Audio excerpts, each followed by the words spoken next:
साहब हसनैन साहब ने कहा कि 370 है, 370 है, 370। मैं मानता हूं हसनैन साहब 370 है, मगर आगे अस्थाई शब्द आप भूल गए हैं। ये अस्थाई है, परमानेंट नहीं है। अस्थाई शब्द आप भूल गए हैं और या तो जानबूझकर पढ़ते नहीं हैं। 370 हमारे संविधान का अस्थाई मुद्दा है, ये याद रखिएगा। और शेख अब्दुल्ला साहब की सहमति से ही हुआ है, शेख अब्दुल्ला साहब की सहमति से ही हुआ है। आपने कहा कि अप्रोच में परिवर्तन, मैं स्पष्ट कर देना चाहता हूं सदन के माध्यम से, माननीय प्रधानमंत्री जी, हमारी सरकार या मेरे अप्रोच के अंदर कोई परिवर्तन नहीं है। हमारा अप्रोच पहले भी वो था, आज भी वो है, आगे भी ये रहेगा। भारत को सुरक्षित, समृद्ध, संस्कृत और शिक्षित बनाने का अप्रोच जस का तस हमारा पड़ा, कोई परिवर्तन नहीं। मैं उन्होंने विभाजन की बात करी कि विभाजन के कारण पूरा देश रक्त रंजित हो गया। विभाजन का कोई समर्थन नहीं करता। हम तो ना उस वक्त करते थे ना आज करते हैं। मनीष जी, आप सवाल उठा रहे हो विभाजन का, किसने किया विभाजन? किसने किया? हमने नहीं किया है। विभाजन की सहमति किसने दी? हम आज भी कहते हैं कि धर्म के आधार पर देश का बंटवारा नहीं होना चाहिए। हम आज भी कहते हैं ये गलती हुई है, ऐतिहासिक गलती हुई है, जिसकी ऊंचाई हिमालय जितनी है और गहराई सागर जितनी है। वो गलती मगर हमने नहीं की है,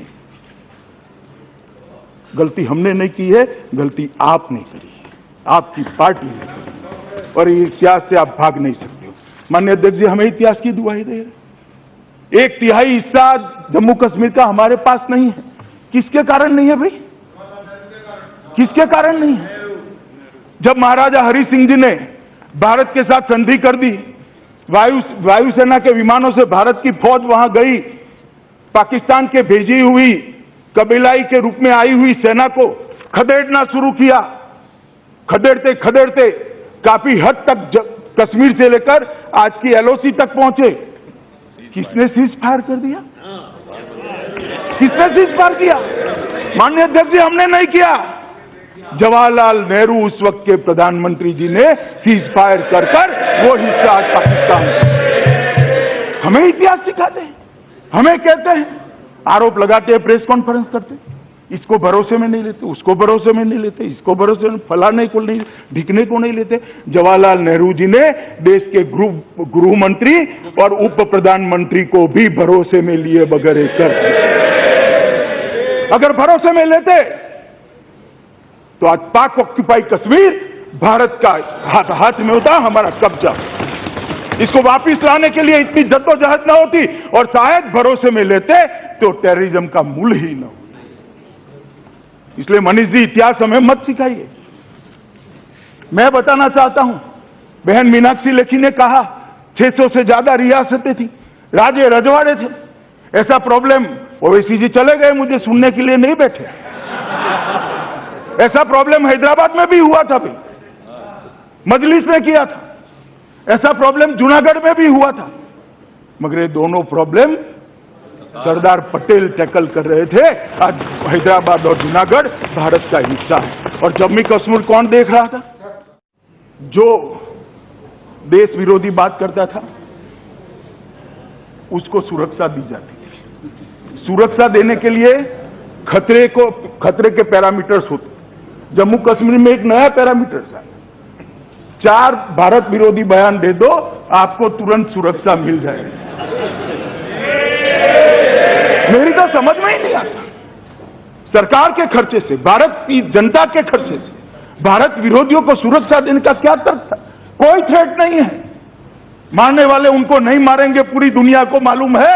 मारने वाले भारत की बात करने वाले को मारते हैं। भारत की बात करने वाले को सुरक्षा नहीं मिलती थी, भारत का विरोध करने वाले को सुरक्षा मिलती। इसका रिव्यू कभी नहीं किया जाता, इसका रिव्यू नहीं किया जाता।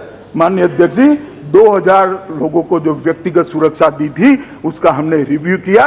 उनमें से 919 ऐसे लोग जिनको सुरक्षा का कोई खतरा नहीं था, वो भारत विरोधी सर्टिफिकेट के कारण सुरक्षा मिली थी, उनकी सुरक्षा को हटाने का काम ये सरकार ने।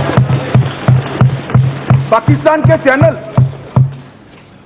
के चैनल्स दिखाए, भारत विरोधी प्रचार होता था, भारत विरोधी कार्यक्रम होते, भारत के अंदर की बातों को इससे तोड़ मरोड़ कर रखा जाता, जो कश्मीर के युवा को बहकाता था, गुमराह करता था। इस चैनलों पर रोक कभी नहीं की। मैं आज इस सदन के अंदर श्रीमान राजनाथ सिंह जी बैठे हैं, उनको अभिनंदन देना चाहता हूं, देश के प्रधानमंत्री को अभिनंदन करना चाहता हूं कि भारत विरोधी जितने भी पाकिस्तान के अनऑथोराइज्ड चैनल थे, उसका प्रसारण ये सरकार ने बंद करने का काम किया।